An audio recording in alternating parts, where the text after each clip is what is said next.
I do that because you got guys giving away 27 and 28 original songs with original production on it, and they're giving it away for free, but they'll give it to, I won't even name websites, but they give it to the websites, and the websites get more attention than they get for their music. So my thing was, if you don't create value in what you put your hard work into, nobody's gonna, you know, why should they buy it if you're giving it away for free? So I really think we came a long way, and still got a long way to go. Live and direct at the Western Awareness Conference. You know the Underground Spotlight is in the building. Trying to flag my nigga Willie B down. If y'all don't know, my people Kendrick Lamar just dropped that Section 80 mixtape, and Willie B had a chance to get a record on there called Rigor Mortis. He's looking around the crowd trying to get him. He's over there taking some pictures right now. Man, all right, so we got the homie Willie B in the building. I was just telling y'all that he's on the Section 80 mixtape with Kendrick Lamar. Got the crazy record, Rigor Mortis. Everybody in the streets is harassing you now for beats. I heard you on the panel, you know what I'm saying, but what else you got coming up besides all that? Well, right now I got the, you know, J-Rock album is out. I did 4 records on J-Rock album. As far as, you know, just on an overall basis, I'm still trying to put out a beat tape, but other shit comes up in between that, you know. Big Pooh from Little Brother, he want to cut an EP with me. So, yeah, so me and him doing like an 8-song EP, but I'm not producing shit, I'm really just rapping. Okay. So he wants me to rap on it, so I'm doing that. And then, of course, you know, Itchy Bun Done. I seen, like, on Twitter and shit, you been getting at my people, Big Pooh. You know what I'm saying? I had a chance to rock with him at Po-Hop at the beginning of this year up in Portland.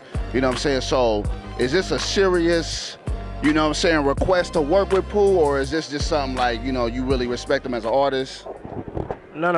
Well, no, he got at me. Like, because the quietest cover is that, like, when Big Pooh saw the SL2 video, and he put it on his site. So all of a sudden, just out of nowhere, the nigga, he hits me up, and he's like, yo, man, you crazy, dog. I didn't even know you could rap like that. You crazy, da-da-da.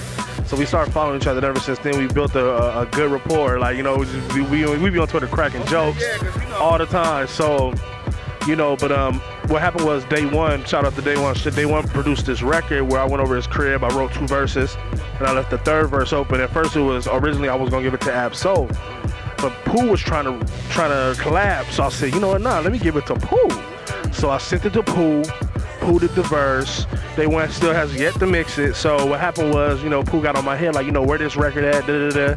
So I replied to him on Twitter like, yo, you need to holler at Day One. And then Day One was just like, no, you know, I'm gonna get to it, da-da-da. And so Pooh was like, yeah, man, you know, that's 1 song, you know what I'm saying, 7 more, we can have an EP. And I said, and I hit him on the phone number. Yeah, and so on the phone, I called him on the phone, I was like, you know, are you serious? And he was like, no, let's do an EP. And I said, let's get it. So, yeah. Man, y'all heard that here first. That's some exclusive shit. You know what I'm saying? Y'all think this social networking and events like this ain't prosperous, but man, you gotta just keep putting yourself out there and you'll be having success like my man Willie B. You know what I mean? So yeah, man, if anybody wanna check you out, they wanna contact you, if they can possibly work with you, how can we do that? Twitter is definitely the way at Let's Go Willie. That's LETSGOWILLIETDE. That's the best way to hit me, straight up. That's what it is. It's the Underground Spotlight. We live and direct from the Western Awareness Conference. Tune in, baby. Okay, Jay, you kind of want to take that on. Your company is called Indie Power. You were really stressing out last year. How far have we come as far as even going fully into the digital age and everybody dropping iTunes projects now? How far have we come just from last year? I see growth every day. I think artists are finally realizing more and more what the industry is all about. Once you get behind the smoke and mirrors, it's a lot of hard work. It's about building your own brand, and I see people every day finally realizing that. And that's why I'm so passionate about conferences like this, and we're supportive of all this, because, you know, most of the time people grow up with a fantasy of what the music biz is, and it's all riches and fame and fortunes and all that.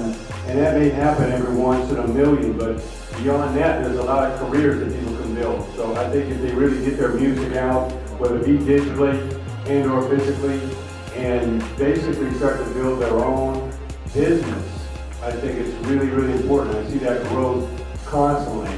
So I think it's really important for us to share this information, let people know, instead of waiting for that imaginary record deal that may or may not ever happen. We're going to get that record deal, the record may never come out, or you may not see a royalty even after it's sold a lot. I mean, now, independently, I think people are taking it more and more seriously. People are looking at this as basically where they need to be. To own your own rights, to be your own boss, to build your own fan base is very, very empowering. Even if you got 1,000 fans, you're on your way to growing something strong, and I think we've seen a lot of growth in the last year.